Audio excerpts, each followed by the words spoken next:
Have you ever wondered why some people, no matter how many books they read, seminars they attend, or dreams they dream, still fail? It's not because they're unlucky. It's not because they're not smart enough. It's because there are invisible forces pulling them down, forces they refuse to confront. And today, we're not just going to uncover why they fail. We're going to rip the lid off the real reasons, and more importantly, how you can break free. Get ready. This could change everything. Step 1. Lack of emotional drive. Most people approach their goals with a logical mindset. They make plans, they set goals, they map out steps, and all that is important, but what they miss is the emotional charge behind their actions. Logic might get you started, but it's emotion that keeps you going when everything around you tells you to quit. Without a deep emotional drive, people lose momentum the moment they face resistance. They say they want change, they say they want success, but wanting isn't enough. There's no hunger in their gut, no burning feeling that says, no matter what happens, I'm going to find a way. When the desire is shallow, every obstacle looks like a mountain. Every small failure feels like a reason to give up. People without emotional drive constantly need to be motivated from the outside. They need pep talks, they need inspiration, they need reminders, because internally, there's no fire keeping them alive in the pursuit. Their energy drains quickly because they're not connected emotionally to a purpose bigger than the challenges they face. They procrastinate, they get distracted, they settle for less because the vision doesn't own them on a soul level. Real success is never just about knowing what to do. It's about being so emotionally connected to the outcome that you'll crawl if you have to, you'll bleed for it.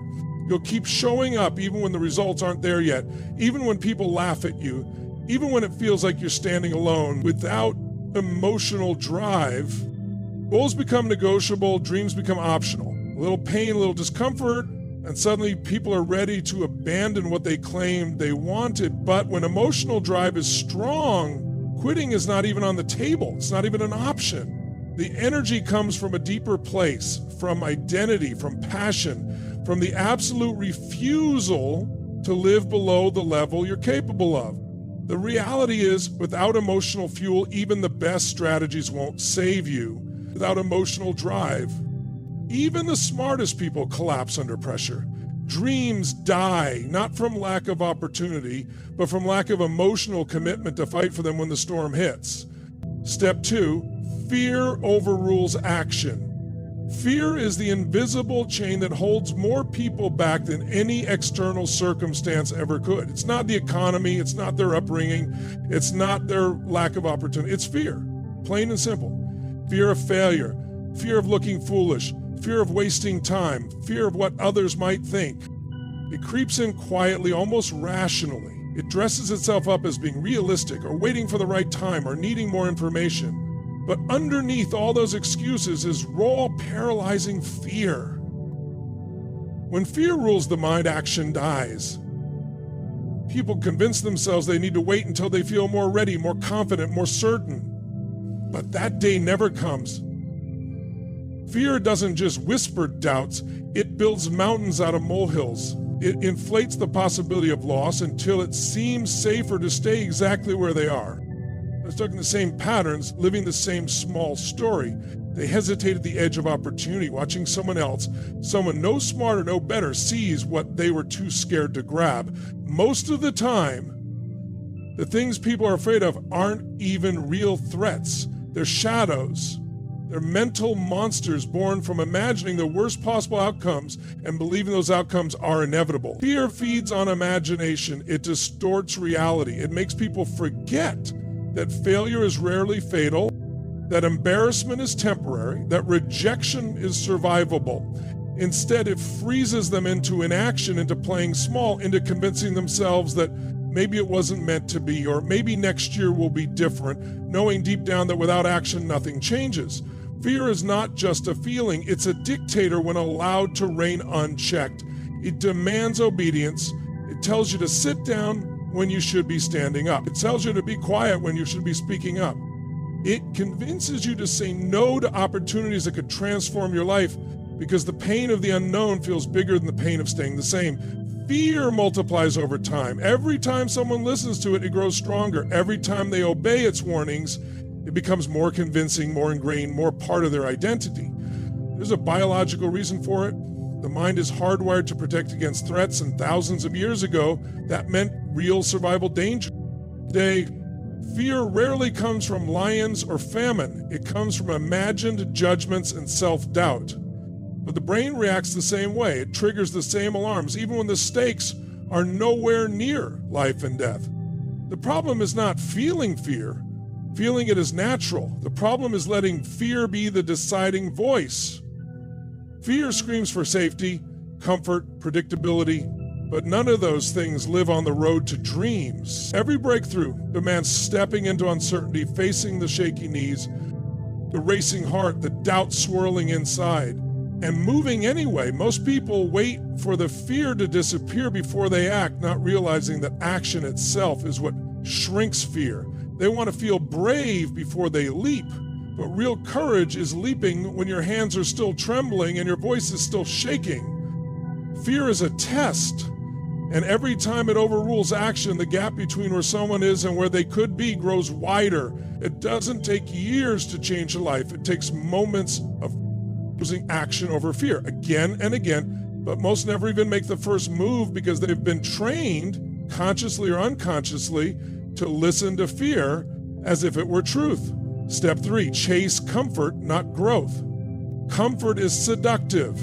It promises safety, ease, and a break from the pressures of life. It whispers, you deserve to relax. You've worked hard enough. Take it easy.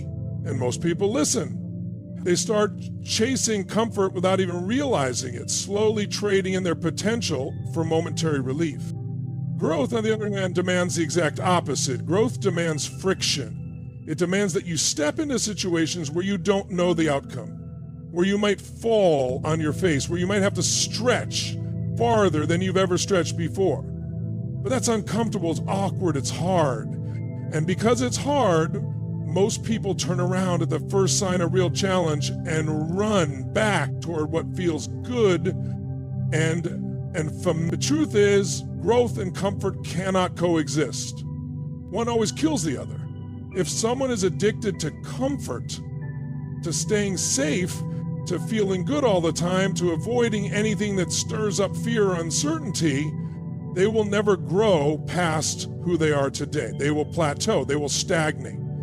They will slowly over time start shrinking their dreams to fit the smallness of the comfort zone they've chosen to live inside. And what's insidious about comfort is that it doesn't destroy dreams overnight. It runs them quietly.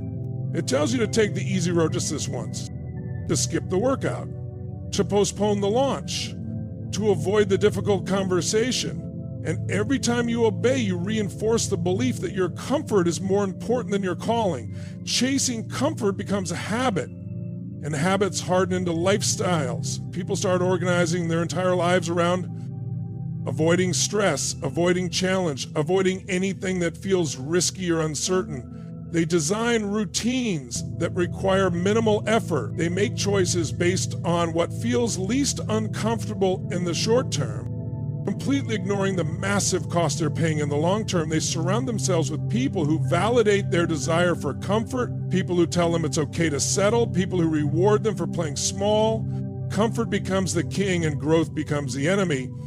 And the body, the mind, the spirit, they all adapt. If you consistently avoid challenge, your muscles weaken, your mind dulls, your emotional resilience crumbles, life becomes smaller, narrower, more predictable, and far less fulfilling. The person who once dreamed of making a difference, of achieving greatness, of living with passion and fire, becomes a person who simply manages existence. They don't even realize it's happening, because comfort has a way of numbing the pain of lost dreams, at least for a while. It soothes with entertainment, with distraction, with destructive pleasures that mask the ache of unrealized potential. When growth opportunities appear, and they always do, they are seen not as invitations, but as threats. Threats to the comfortable rhythm, threats to the stability of the familiar, threats to the ego that has gotten used to succeeding only at things that feel easy and safe. Instead of leaning into those moments, people back away. They rationalize their retreat. They tell themselves, it's not the right time, or it's not really my path, or I'm happy where I am. Deep down, though, there's a part of them that knows they are lying. There's a part of them that aches every time they watch it. Someone else do what they know they are capable of, but are too comfortable to attempt. Growth demands sacrifice. It demands giving up the short-term high of comfort for the long-term fulfillment of transformation. It demands enduring the awkwardness, the pain, the uncertainty that comes with stepping into the unknown. It demands trusting yourself to figure it out even when you don't have all the answers. It demands a willingness to be bad at something before you're good at it, to be uncomfortable for days, weeks, months, even years in pursuit of something bigger, stronger, and richer than comfort could ever offer. Step 4, they lack a clear, burning vision. Most people fail not because they lack talent, intelligence, or resources, but because they lack a clear, burning vision that pulls them forward. They move through life reacting to circumstances instead of creating a future they're obsessed with. They get caught up in the routine, paying bills, getting through the week, dealing with whatever crisis pops up next. And because they have no vivid picture of where they want to go, they end up going nowhere in particular. Without a clear, emotionally charged vision, the day-to-day grind consumes them. They lose sight of what's possible because they never took the time to define it in the first place. A real vision is not a vague hope or a half-hearted wish. It's not, I want to be successful someday, or I hope I'm happy eventually. Real vision is specific. It's alive. It's so powerful that it ignites emotion every time you think about it. It paints a picture of the future so real you can see it, feel it, taste it. And because it's so real in your mind, you are willing to do whatever it takes to bring it into reality. People who lack that kind of vision wake up every morning without purpose. They chase distractions, chase quick fixes, chase what looks appealing in the moment because they don't have a bigger why anchoring them to something greater. Right? When challenges come, and they always do, a burning vision is what keeps you in the game. Without it, resistance feels like a reason to quit. With it, resistance feels like a necessary step toward destiny. A strong vision gives meaning to the hard days, the sacrifices, the failures. It makes the pain worth it. Without that meaning, discomfort becomes unbearable, and most people will choose to retreat into comfort rather than press forward into growth. They'll tell themselves stories about why it's too hard, too risky, too late, and they'll believe those stories because they have nothing powerful enough to fight for it.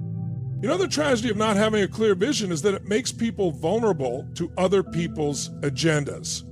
Without a vision of their own, they end up serving someone else's dream. They work jobs they hate, build businesses they have no passion for, stay in relationships that drain them, and make decisions based on fear rather than inspiration. Their lives become a series of compromises because there's no blazing fire inside them demanding more, demanding better. They say yes to things they should say no to, and they say no to the very opportunities that could change everything simply because they lack a deep connection to a compelling future. The truth is, the human mind needs direction. It needs a focus point.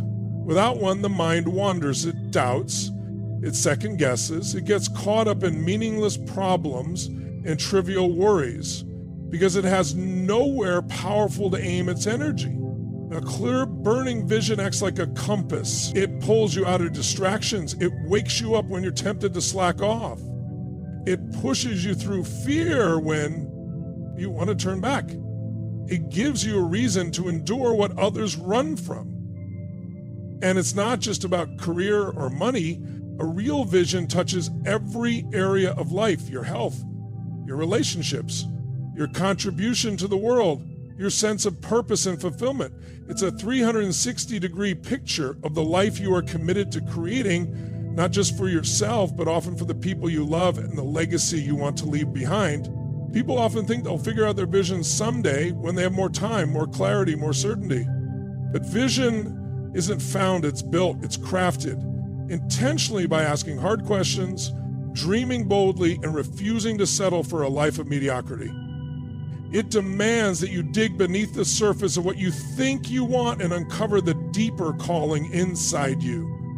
The one that scares you a little because it's so much bigger than what you've dared to reach for before.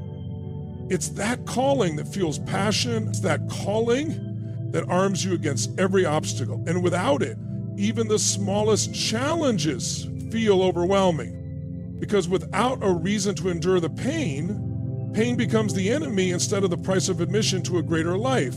Step 5, poor standards and weak habits. Standards are the invisible rules we set for ourselves. What we accept, what we tolerate, what we demand, and they shape every result in our lives. Most people fail not because they set goals too high and miss them, but because their standards are too low and they hit them. They accept half effort, procrastination, missed deadlines, broken promises to themselves, and then they wonder why their lives don't look the way they want them to. They set standards of good enough, and life delivers exactly that: mediocrity, inconsistency, disappointment. They don't realize that life is always responding to the level of commitment they bring to the table, not the level of intention they talk about. Weak standards inevitably produce weak habits. Habits are not formed by accident. They are forged by what you consistently allow. When you permit yourself to skip one workout, miss one important meeting, or cut one small corner, you're sending a message to your mind that says this is acceptable behavior. Over time, those small allowances add up. What once was unacceptable becomes the new normal. Momentum shifts, not toward greatness, but toward decay.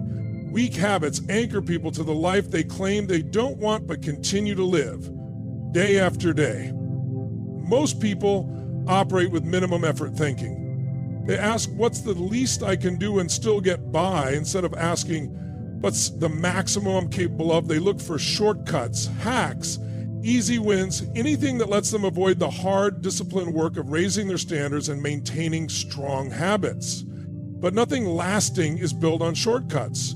Real transformation demands excellence, consistency, and an internal code of behavior that does not fluctuate based on mood, convenience, or circumstance.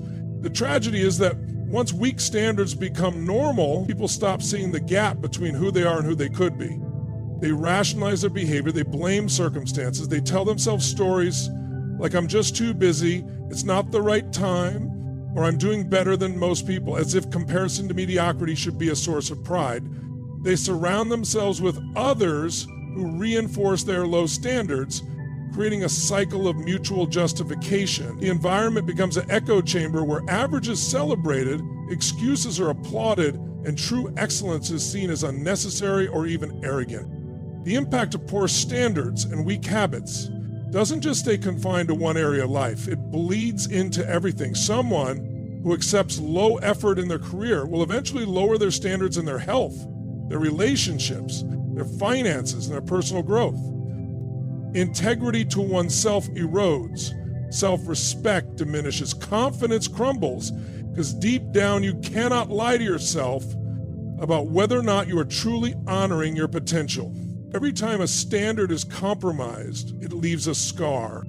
Not one that others can see, but one that you feel every time you look in the mirror and know you could have done more, been more, demanded more. What separates the extraordinary from the ordinary is not talent, luck, or background. It's standards.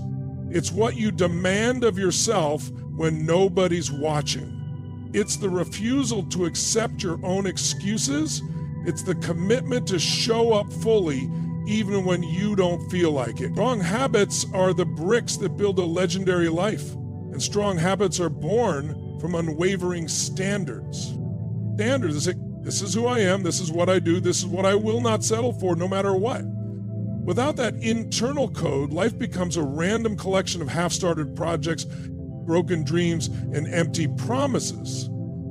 With it, life becomes a masterpiece crafted day by day, action by action, decision by decision. Steps is instant formation, secret memo. Environment is the silent force that shapes behavior more powerfully than almost anything else. Yet most people give it little to no conscious thought. They imagine that willpower alone will be enough to overcome the influences around them, that their ambition can rise above toxic surroundings. But the truth is, environment always wins in the long run. You can have the best intentions, the clearest goals, the strongest plans, but if you stay in an environment that contradicts your vision, eventually it drags you down. It chips away at your momentum little by little until your drive fades into frustration and your passion dissolves into resignation. Every conversation you have, every piece of information you consume, every person you allow into your space is either fueling your momentum or sabotaging it. There is no neutral. If you are surrounded by people who make excuses, who settle for average, who mock ambition, who complain about everything but change nothing, it is only a matter of time before you start adopting those same behaviors, those same beliefs. You cannot outwork an environment that conditions you to stay small. You may fight it for a while, but slowly the standards around you will start to seep into your mind, adjusting your expectations downward, convincing you that dreaming big is naive, that pushing hard is unnecessary, that playing it safe is smart. Environment doesn't just refer to people either. It's the physical spaces you spend your time in, the cluttered rooms, the draining jobs, the uninspiring routines. Fate is the content you consume, the news, the social media, the entertainment that either elevates your mind or floods it with negativity and distraction. It's the culture you immerse yourself in, whether that culture celebrates growth and achievement or normalizes laziness and cynicism. Every element of your environment is programming you, consciously or not. And if you're not designing that programming on purpose, it will design you by accident. Momentum is a fragile thing. It takes tremendous energy to build, but very little to destroy. A few negative voices, a few toxic habits, a few draining environments can undo months of progress. One comment from the wrong person at the wrong time can plant seeds of doubt that, if left unchecked, grow into full-blown paralysis. One day spent in the wrong place with the wrong people can derail your focus for a week. Most people underestimate just how sensitive their momentum is to environmental influence, and because they don't protect it fiercely, they end up stuck in cycles of starting strong, hitting a wall, and sliding back into old patterns. And when momentum breaks, it's not just an external setback, it affects identity. Every time you lose momentum because of your environment, you begin to doubt your own ability to follow through. You start questioning whether you're really capable of the things you once dreamed about. The vision starts to feel farther away, less attainable, less real, not because you aren't capable, but because your environment keeps pulling you out of alignment with the behaviors, beliefs, and emotions necessary to sustain your progress. But the people who create extraordinary results in life don't just focus on discipline and hustle. They design environments that make excellence the default behavior. They seek out mentors who challenge them. They build peer groups that hold them accountable to their highest standards. They curate the information they consume with the same intensity they would guard the fuel they put into a high-performance engine. They create spaces that inspire creativity, focus, and energy. They understand that an environment is not a passive backdrop. It's an active force, either working for them or against them, and they refuse to let it sabotage their mission. At the end of the day, failure isn't mysterious. It's predictable. It's the result of patterns of fear, patterns of comfort, patterns of low standards, unclear visions, weak habits, and environments that slowly poison momentum. Success, real success, is about recognizing these traps and choosing differently. It's about demanding more from yourself when everything around you says, take it easy. It's about setting a vision so clear and so powerful that it pulls you through the fear, through the doubt, through the obstacles.